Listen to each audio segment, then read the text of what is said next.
നമസ്കാരം. ലോകസഭാ മണ്ഡലങ്ങളുടെ തെരഞ്ഞെടുപ്പ് വിശേഷങ്ങളുമായി നമ്മൾ ഇന്ന് എത്തി നിൽക്കുന്നത് കോഴിക്കോട്ടാണ്. ഈ കോഴിക്കോട് ലോകസഭാ മണ്ഡലത്തിൽ കുറച്ചു വർഷങ്ങളായി MK രാഘവന്റെ ഒരു തേരോട്ടമാണ്. പക്ഷെ ഇത്തവണ MK രാഘവന് നല്ല വെല്ലുവിളി ഉയർത്തിക്കൊണ്ട് CPM-ന്റെ തൊഴിലാളി നേതാവ് എളമരം കരീമും വളരെ ശക്തമായി തന്നെ പോരാട്ടം നയിക്കുന്നു. ഇന്നത്തെ നിലയിൽ കോഴിക്കോട് ലോകസഭാ മണ്ഡലത്തെക്കുറിച്ച് ഒരു ചിത്രം നമുക്ക് എങ്ങനെ വിലയിരുത്താം? CPM-ന് കേരളത്തിൽ അടിയുറച്ചു നിൽക്കുവാനും CPM ഉദ്ദേശിക്കുന്നവരെ അധികാര സ്ഥാനത്തേക്ക് കൊണ്ടുവരാനും സഹായിക്കേണ്ട ആദ്യത്തെയും ഏറ്റവും പ്രധാനപ്പെട്ട ജില്ലയാണ് കോഴിക്കോട്.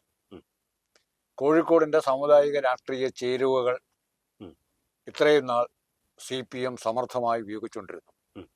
അതിനൊരു തടസ്സം വന്നത് രാഘവേട്ടൻ കോഴിക്കോട് കാലുകുത്തിയപ്പോൾ മുതലാണ്. അതെ, അതോടുകൂടി CPM ബിൽഡപ്പ് ചെയ്ത ഒരു നരേറ്റീവ്, മുസ്ലിം ന്യൂനപക്ഷങ്ങളുടെ സംരക്ഷകനുള്ള നരേറ്റീവ് മതേതരവാദിയായ രാഘവേട്ടൻ വന്ന് സ്ഥാനമുറപ്പിക്കുമ്പോൾ CPM-ന് മുസ്ലിം പിന്തുണ നഷ്ടപ്പെടുകയായിരുന്നു.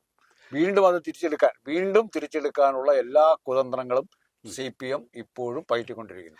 2009 കണ്ണൂർ ജില്ലയിലെ പയ്യന്നൂരിൽ നിന്ന് KPCC ജനറൽ സെക്രട്ടറി ആയിരുന്ന MK രാഘവൻ കോഴിക്കോട്ടേക്ക് വണ്ടി കയറുമ്പോൾ അദ്ദേഹത്തിന്റെ എതിരാളി ഇന്നത്തെ പിണറായി വിജയന്റെ മരുമകൻ ടൂറിസം വകുപ്പ് മന്ത്രി മുഹമ്മദ് റിയാസ് ആയിരുന്നു. മുഹമ്മദ് റിയാസും അന്ന് കോഴിക്കോട്ടുകാർക്ക് അത്ര വലിയൊരു പരിചിതനൊന്നുമല്ല. എങ്കിലും DYFIയുടെ നേതാവായിരുന്നു. അദ്ദേഹം തോറ്റത്, അല്ലെങ്കിൽ MK രാഘവൻ രക്ഷപ്പെട്ടത് 838ഓളം വോട്ടുകൾക്ക് മാത്രമായിരുന്നു.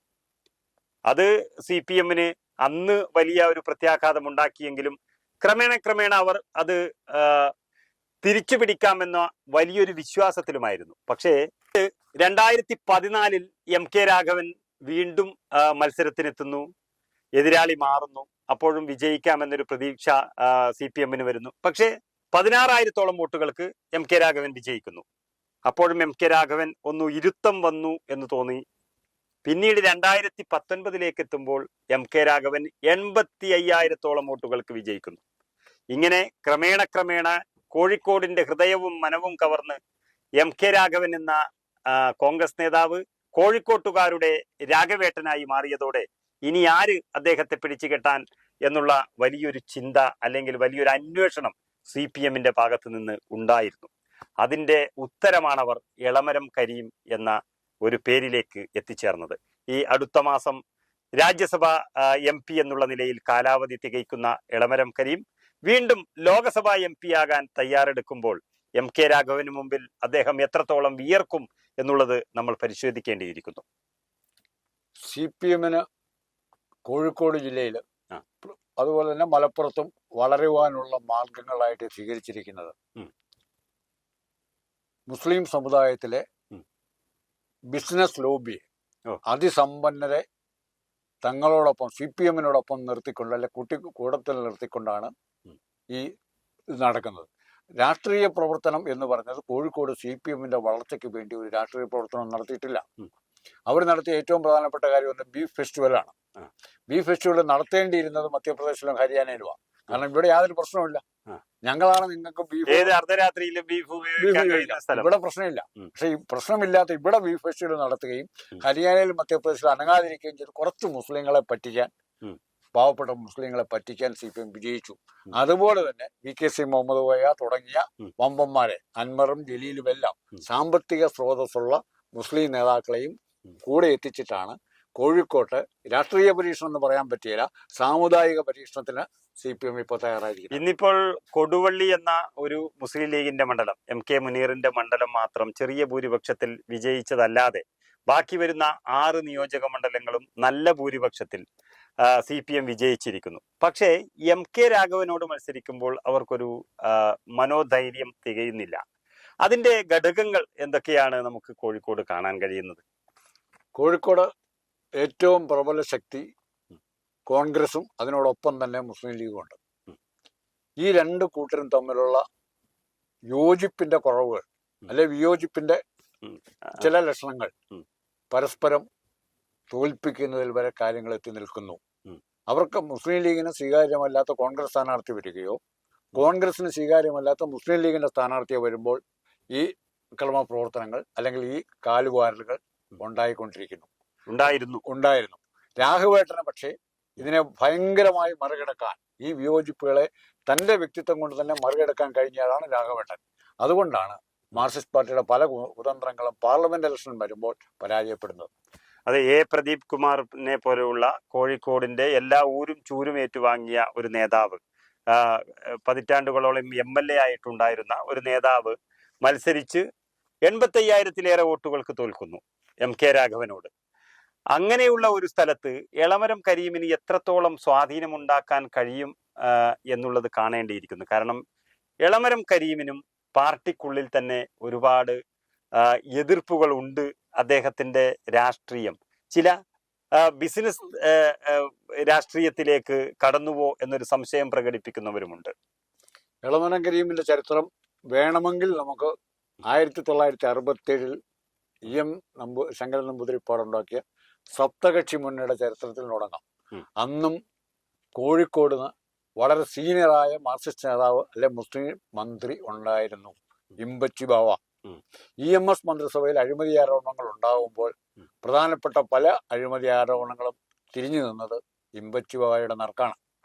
അതുപോലെ തന്നെ മോശമല്ലാത്ത അഴിമതി ചക്കിട്ടുപാറയുമായി ബന്ധപ്പെട്ട കേസുകളിൽ എളമരം കരീമിന്റെ ദേഹത്തും കുറെ കറകൾ വീണിട്ടുണ്ട്.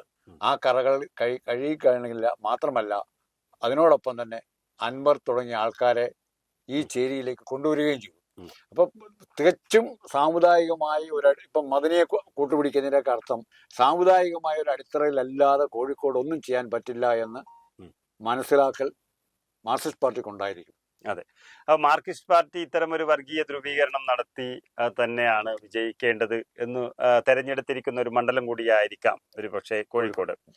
എങ്കിലും കോഴിക്കോടിന്റെ ചരിത്രം എടുത്തു നോക്കിക്കഴിഞ്ഞാൽ ഇപ്പോൾ മുരളീധരൻ വിജയിച്ചിട്ടുണ്ട്, അതിനിടയിൽ MP വീരേന്ദ്രകുമാറൊക്കെ വിജയിച്ചിട്ടുണ്ട്. എങ്കിലും ഇപ്പോൾ ഈ കാലഘട്ടത്തിൽ ഇന്ത്യ മുന്നണിയുടെ ഒരു ആവശ്യം കൂടി ഇന്ത്യ പരിഗണിക്കുമ്പോൾ MK രാഘവന് സംബന്ധിച്ചിടത്തോളം, അതായത് കോൺഗ്രസ് നേതൃത്വം നൽകുന്ന ഇന്ത്യ മുന്നണി ഇന്ത്യയുടെ നേതൃത്വം ഏറ്റെടുക്കണമെന്ന് CPM തന്നെ, അതായത് കേരളത്തിൽ അല്ലെങ്കിൽ പുറത്തുള്ള CPM അടക്കം കോൺഗ്രസിന്റെ അല്ലെങ്കിൽ രാഹുൽ ഗാന്ധിയുടെ ചിത്രം വെച്ചാണ് വോട്ട് പിടിക്കുന്നത്. അങ്ങനെയുള്ള ഒരു അവസ്ഥ കൂടി വന്നപ്പോൾ കോഴിക്കോട്ടെ രാഷ്ട്രീയത്തിന് കോഴിക്കോട്ടുകാർക്ക് എളുപ്പത്തിൽ തിരഞ്ഞെടുക്കാൻ പറ്റുന്ന ആൾ ആരായിരിക്കും എന്ന് നമുക്ക് പറയാൻ കഴിയും. ഇന്നത്തെ രാഷ്ട്രീയ സാഹചര്യത്തിൽ കേരളത്തിലെ ജനങ്ങളുടെ മുമ്പിൽ മറ്റൊരു ചോയ്സ് ഇല്ല, അത് കോൺഗ്രസ് ആണ്. അത് മാത്രമല്ല കോൺഗ്രസിൽ തന്നെ രാഘവേട്ടനെ പോലെ ഇത്രയും സിമ്പിളായിട്ടും എന്നാൽ സെക്യുലറായിട്ടും ചിന്തിക്കുന്ന നേതാക്കൾ വളരെ കുറവായിരിക്കും, ഏത് പാർട്ടിയിലും കുറവായിരിക്കും. ആ രാഘവേട്ടൻ പാർലമെന്റിൽ ഇല്ലാത്തൊരവസ്ഥ കോഴിക്കോട്ടുകാർക്ക് ചിന്തിക്കാൻ പറ്റില്ല. രാഘവേട്ടന് പകരം എളമരം കരീം അവിടെ പോയിരുന്നാലത്തെ അവസ്ഥ എന്തായിരിക്കും എന്നും അവരാലോചിക്കും. അതെ, പിന്നെ BJPയെ സംബന്ധിച്ചിടത്തോളം നമുക്ക് തോന്നുന്നു കഴിഞ്ഞ തിരഞ്ഞെടുപ്പിൽ പ്രകാശ് ബാബു യുവനേതാവ് BJPയുടെ 1,61,000 വോട്ടുകൾ അവിടെ പിടിച്ചിരുന്നു. ഇത്തവണ അതിലും പ്രഗത്ഭനാണ് സ്ഥാനാർത്ഥി MT രമേശ്. BJPയുടെ ഇന്നത്തെ നേതാക്കന്മാരിൽ തമ്മിൽ ഭേദം തൊമ്മൻ എന്ന് പറയുന്നത് പോലെ ഏറ്റവും ഒരു മിടുക്കനായ നേതാവ്. അദ്ദേഹത്തിന്റെ സാന്നിധ്യം കൂടി കോഴിക്കോട് വരുമ്പോൾ BJP അവിടെ നില മെച്ചപ്പെടുത്തും എന്ന് തോന്നുന്നുണ്ട്. ശരി, കോഴിക്കോട് CPMന്റെ രാഷ്ട്രീയ അടിത്തറ ന്യൂനപക്ഷങ്ങളോടൊപ്പം തന്നെ ഹൈന്ദവ ജനവിഭാഗത്തെയും ഒരു പരിവരെ കൂടെ നിർത്താൻ പറ്റിയിട്ടുണ്ട്. പ്രദീപ് കുമാറൊക്കെ അസംബ്ലിയിലേക്ക് വിജയിക്കുമ്പോൾ അതിൻ്റെ ചില അനുരണങ്ങൾ നമുക്ക് കാണാൻ പറ്റിയിട്ടുണ്ട്. മറിച്ച് കോൺഗ്രസ് പൂർണ്ണമായും സെക്കുലറായി പോകുമ്പോൾ പോലും ഇവിടെ വർഗീയ ശക്തികളെ പ്രോത്സാഹിപ്പിക്കേണ്ട ഗതികേടിൽ മാർക്സിസ്റ്റ് പാർട്ടി എത്തി. കോൺഗ്രസിന്റെ ഈ സെക്കുലർ ഔട്ട്ലുക്ക് അത് ആദ്യം തന്നെ കഴിഞ്ഞ പ്രാവശ്യം തന്നെ പറഞ്ഞു, അല്ല ഇയാളുടെ രാഘവേട്ടന് ഉണ്ടാക്കിയിരിക്കുന്ന ജനങ്ങളുടെ മനസ്സിലുണ്ടാക്കിയിരിക്കുന്ന ഇമേജ് അതിനെ കവർ ചെയ്യാനുള്ള ഒരു ആയുധമല്ല, ദുർബലമായ ആയുധമാണ് നമ്മുടെ എളമരം കരീം. BJPയുടെ സാന്നിധ്യവും വലിയൊരു സാന്നിധ്യം കൂടുതൽ ഒരു കരുത്തുണ്ടാകുമെന്ന് തോന്നുന്നുമില്ല. അല്ല, BJP അവർക്ക് നിർത്താവുന്ന ഏറ്റവും നല്ല സ്ഥാനാർത്ഥിയാണ് MT രമേശ്. ഏറ്റവും നല്ല സംഘാടകനാണ് MT രമേശ്. ഏത് ജനവിഭാഗത്തെ ആവേശം കൊള്ളിക്കാനും കഴിയുന്ന ആളാണ്. മാത്രമല്ല ഈ കള്ളപ്പണം അങ്ങനെയുള്ള യാതൊരു ബന്ധവും ആരോപണങ്ങൾ കേൾക്കാത്തൊരു നേതാവ് കൂടിയാണ്. അതെ. പക്ഷെ ഇന്നത്തെ BJP-യുടെ നേതൃത്വപരമായ പുനഃസംഘടന അല്ലെങ്കിൽ അവരുടെ തമ്മിലുള്ള അധികാര തർക്കത്തിൽ രമേശിനെ വളരെ പെട്ടെന്ന് പുറകോട്ട് മാറ്റിക്കൊണ്ടിരിക്കുകയാണ്. ശോഭാ സുരേന്ദ്രനെ അങ്ങനെ മാറ്റിക്കൊണ്ടിരിക്കുന്ന ഒരാളാണ്. അപ്പം അതിലെ BJP അണികൾക്കുള്ള പ്രതിഷേധം ഒരുപക്ഷെ BJP-ക്കെതിരായി തന്നെ പ്രതികരിക്കപ്പെടാൻ സാധ്യതയുണ്ട്. ഏതായാലും കോഴിക്കോട് മണ്ഡലത്തെക്കുറിച്ചുള്ള ഏകദേശ ധാരണ നമുക്ക് ഇവിടുന്ന് മനസ്സിലാക്കാൻ കഴിഞ്ഞു. അതായത് കോഴിക്കോടിന്റെ സ്ഥാനാർത്ഥിയോ MP-യോ എന്നതിനപ്പുറം കോഴിക്കോടിന്റെ മണ്ണും മനസ്സും കീഴടക്കിയ രാഘവേട്ടൻ തന്നെയായിരിക്കും അവരുടെ മനസ്സിലുണ്ടാകുന്ന ഏക ചോയ്സ് എന്ന് നമുക്കിതിലൂടെ വ്യക്തമാകും.